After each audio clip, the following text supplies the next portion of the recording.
Hello students, ये question number 1 देखते हैं। ये काफी अच्छा क्वेश्चन पूछा है। सबसे पहले क्वेश्चन क्या है ये समझते हैं। एक छोटी सी डिस्क दी है जिसकी रेडियस है स्मॉल आर, और डिस्क को एक स्प्रिंग के साथ कनेक्ट किया है और स्प्रिंग का कांस्टेंट है के। और ये जो डिस्क है एक सर्कुलर रिंग के अंदर ऑसिलेट कर रही है और रिंग की रेडियस दे रखी है कैपिटल आर। और हमें बोला गया है कि स्मॉल ऑसिलेशन के लिए इस डिस्क की नेचुरल फ्रीक्वेंसी क्या होगी। ये काफी कॉम्प्लेक्स प्रॉब्लम है। इसको एनालाइज करने से पहले हम एक सिमिलर लेकिन सिंपल प्रॉब्लम को एनालाइज करते हैं। मान लो एक सर्कुलर डिस्क है जिसकी रेडियस है स्मॉल आर और मास है एम, और इस डिस्क को हमने एक स्प्रिंग के साथ कनेक्ट किया है जिसका स्टिफनेस है के। और इस केस के लिए हमें इस डिस्क की नेचुरल फ्रीक्वेंसी निकालनी है। तो आपको पता होगा ये जो पॉइंट ऑफ कांटेक्ट है इसकी वेलोसिटी जीरो रहती है। तो this point can be treated as instantaneous centre of rotation. उसको हम आईसीआर भी बोलते हैं, ये आपको पता होगा। इसकी वेलोसिटी जीरो रहेगी।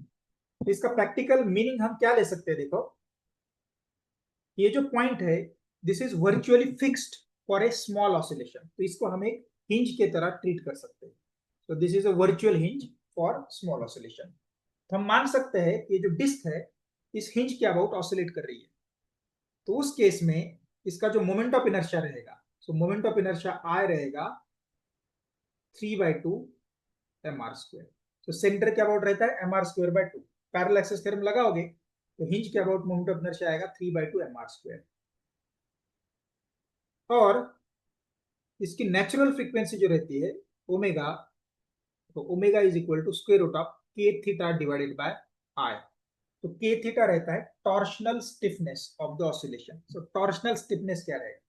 सो टॉर्शनल स्टिफनेस रहता है टॉर्क पर यूनिट एंगुलर डिस्प्लेसमेंट। अगर मान लो अगर हम इस डिस्क को छोटे एंगल से रोटेट करते हैं, ठीक है, तो सेंटर सी से लेके सी डैश की तरफ चला जाएगा, और ये जो एंगल है ये एंगल है डी थीटा। तो डी थीटा एंगुलर डिस्प्लेसमेंट से इस डिस्क को रोटेट करने के बाद इस हिंज के अबाउट कितना टॉर्क जनरेट होगा, वो torque divided by D theta, वो रहता है के थीटा। तो सबसे पहले हम टॉर्क निकालेंगे। तो टॉर्क आएगा फोर्स इंटू डिस्प्लेसमेंट। तो फोर्स कैसे निकालेंगे? Force is stiffness of the spring के इंटू डिस्प्लेसमेंट सी सी डैश, उसकी वैल्यू आ जाएगी आर इंटू डी थीटा। ठीक है, तो ये रहेगा फोर्स एक्सर्टेड बाय स्प्रिंग। तो टॉर्क रहेगा फोर्स इंटू रेडियस। तो टॉर्क की वैल्यू आ जाएगी k into r square into D theta. और टॉर्शनल स्टिफनेस रहता है टॉर्क पर यूनिट एंगुलर डिस्प्लेसमेंट, यानी कि d t by d theta. तो इसकी वैल्यू आ जाएगी के इंटू आर स्क्वेयर। तो अगर हम के थीटा की वैल्यू ओमेगा के फॉर्मूला में रखते हैं तो ये आएगा स्क्वेयर रूट ऑफ के थीटा की वैल्यू है के are square divided by I की वैल्यू है 3/2 mr²। तो ये आएगा स्क्वेयर रूट ऑफ 2k/3m। ठीक है, अब ये जो प्रॉब्लम दिया है इसमें जो ये जो डिस्क है ये फ्लैट सरफेस पे ऑसिलेट नहीं कर रही है, ये ऑसिलेट कर रही है एक सर्कुलर सरफेस पे। लेकिन फिर भी ये जो पॉइंट है, so this point will act like instantaneous centre of rotation. तो हमने जो सिचुएशन एनालाइज की है, तो ये सिचुएशन जो गिवन प्रॉब्लम है उसकी एक स्पेशल केस है। तो क्या स्पेशल केस है, देखो। अगर हम इस रिंग की रेडियस बढ़ाते हैं तो सरफेस कुछ ऐसा बनेगा, और रेडियस बढ़ाने के बाद सरफेस कुछ कुछ ऐसा बनेगा, और रेडियस जब हम इन्फाइनाइट करते हैं तो सरफेस बिल्कुल फ्लैट हो जाएगा। तो अगर हम जो भी ऑप्शंस यहाँ पे दिए हैं उन ऑप्शंस में रिंग के रेडियस की वैल्यू यानी कि कैपिटल आर की वैल्यू अगर हम इन्फाइनाइट रखते हैं तो उस केस में हमें आंसर ये वाला आना चाहिए, 2k/3m आंसर मिलना चाहिए। हम अब 1 by 1 ऑप्शंस को वेरीफाई करते हैं। तो डी से शुरू करते हैं। सो ऑप्शन डी में अगर हम आर की वैल्यू इन्फिनिट रखते हैं तो ये बनेगा √k/4m। ऑप्शन सी में अगर हम आर की वैल्यू फिर से इन्फिनिट रखते हैं तो ये ऑप्शन बनेगा √k/6m। ऑप्शन बी में अगर हम आर की वैल्यू इन्फिनिट रखते हैं तो ये बनेगा √k/m। और यहाँ पे अगर हम आर की वैल्यू, ऑप्शन ए में अगर हम आर की वैल्यू इन्फिनिट रखते हैं तो ये बनेगा √2k/3m। तो इसका मतलब ये है कि ऑप्शन ये करेक्ट आंसर होना चाहिए। This has to be answer. अगर मान लो इस प्रॉब्लम को हमें अगर प्रॉपर मेथड से सॉल्व करना है तो कैसा करना पड़ेगा, वो थोड़ा सा कॉम्प्लेक्स है, इसको मैं अगले स्लाइड पे एक्सप्लेन करता हूं। तो मान लो ये डिस्क की ओरिजिनल पोजीशन है और कुछ देर बाद ये डिस्क यहां पे आ गई। हालांकि इस क्वेश्चन में एंगुलर डिस्प्लेसमेंट जो है वो छोटा दिया है, लेकिन उस केस में ग्रेविटेशनल फोर्स का कंपोनेंट एनालाइज करना थोड़ा सा मुश्किल होगा। इसीलिए सिंप्लिसिटी के लिए इनिशियली मैंने ये डिस्प्लेसमेंट थोड़ा सा बढ़ा लिया है, बाद में इसको हम छोटा करेंगे। तो इस सिचुएशन में ये जो डिस्क है इसके ऊपर ग्रेविटी का एक कंपोनेंट लगेगा which will be tangential to the surface. तो यहाँ पे पहले मैं एक सरफेस को टेंजेंट निकालता हूं। तो टेंजेंट कुछ ऐसे रहेगी और टेंजेंट का एंगल हॉरिजॉन्टल के साथ ये एंगल रहेगा फाई। ठीक है, तो इस केस में ग्रेविटी का component parallel to the tangent ये रहेगा mg साइन फाई। तो मान लो जैसे कि अगर वेज है तो वेज के ऊपर कुछ हम ब्लॉक रखते हैं तो उस ब्लॉक पे ग्रेविटी का टेंजेंशियल कंपोनेंट कितना रहता है, mg साइन थीटा रहता है।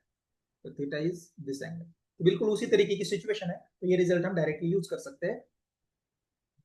आप ज्योमेट्री से वेरीफाई कर सकते हैं कि ये जो एंगल फाई है और ये वर्टिकल लाइन और ये जो दूसरी लाइन जो सेंटर से पास कर रही है इनके बीच का भी एंगल फाई ही रहेगा, ये आप वेरीफाई कर सकते हैं। अब इस ग्रेविटी की वजह से क्या होगा, इस ग्रेविटी के वजह से भी कुछ टॉर्क पॉइंट ऑफ कांटेक्ट के अबाउट क्रिएट होगा। तो पहले जो टॉर्क क्रिएट हो रहा था ये टॉर्क सिर्फ स्प्रिंग फोर्स की वजह से हो रहा था, लेकिन अब ग्रेविटी के कंपोनेंट की वजह से भी कुछ ना कुछ टॉर्क क्रिएट होगा। तो उस टॉर्क की वैल्यू कितनी होगी, तो टॉर्क ड्यू टू ग्रेविटी इसकी वैल्यू हो जाएगी ग्रेविटेशनल फोर्स का component mg sine phi into radius. ठीक है, अब इस केस में हम इस एंगल फाई को भी कम करते हैं, क्योंकि अगर डी थीटा छोटा रहेगा, अगर डी थीटा छोटा रहेगा तो एंगल फाई भी छोटा ही रहेगा। तो यहां पे मैंने डायग्राम में देखो रिप्रेजेंट किया है। मान लो अगर सी पॉइंट सी से सी डैश तक चला गया, यहां से यहां तक चला गया, तो उस केस में इस वर्चुअल हिंज के अबाउट डिस्क का रोटेशन होगा डी थीटा, और उसी मोमेंट पे ये जो फाई एंगल है उसकी वैल्यू भी कम होगी, तो उसकी वैल्यू होगी डी फाई। ये मैंने यहाँ पे दिखाई है। I hope you understand this diagram. तो छोटे एंगल के लिए ग्रेविटी का टॉर्क आ जाएगा mg sine D phi into R. तो छोटे एंगल के लिए साइन डी फाई की वैल्यू डी फाई के बराबर होगी, तो mg into D phi into R. So this is torque due to gravity. अब जो टोटल टॉर्क है ये ग्रेविटी का टॉर्क प्लस स्प्रिंग का टॉर्क, ये दोनों की सम होगा। तो स्प्रिंग का टॉर्क तो हमने यहां पे ही निकाला है पहले, K are square into D theta. तो ग्रेविटी का टॉर्क है mg R into D phi, तो स्प्रिंग का torque K are square into D theta. अब यहाँ पे डी फाई और डी थीटा ये दोनों अलग अलग एंगल है, तो उनमें रिलेशन पहले निकालना पड़ेगा। तो वो रिलेशन कैसे निकालते हैं, देखो ये जो सी सी डैश डिस्टेंस है ये हम दो तरीके से निकाल सकते हैं। तो c c dash we can write r into D theta. तो आर मतलब ये डिस्टेंस हो गया डिस्क की रेडियस, तो आर इंटू डी थीटा लिख सकते हैं। या ये जो छोटा वाला पतला सा ट्रायंगल है तो इस ट्रायंगल से भी ये डिस्टेंस हम निकाल सकते हैं। तो वो डिस्टेंस आएगा, ये जो हाइट है यहां से लेके यहां तक ये हाइट है capital are minus small r. So c c dash आएगा capital are minus small r into d five. तो यहां से हम डी फाइव की वैल्यू निकाल सकते हैं small r into D theta divided by capital are minus small r. ये वैल्यू यहाँ पे रखो अभी। तो m g r d five small r into D theta divided by capital are minus small r plus k are square into D theta. So this is mg r square by r minus small r plus kr square into d theta। तो k theta की value आ जाएगी dt by d theta which is equal to mg into small r square capital R minus small r plus kr square। और natural frequency की value आ जाएगी root k theta divided by i। तो square root of के theta की value substitute कीजिए m g into small r square capital are minus small r plus k are square whole divided by I की value है 3/2 m are square. Remember you have to find I value about this virtual image. ये पूरा square root में है तो ये आ जाएगा root 2/3 in bracket. So first term को एम आर स्क्वायर से अगर हम डिवाइड करते हैं तो बचेगा g divided by capital are minus small R. और दूसरे टर्म को अगर हम एम आर स्क्वायर से डिवाइड करते हैं तो ये बचेगा k by m। So this is exactly is option A. I hope you understood this solution.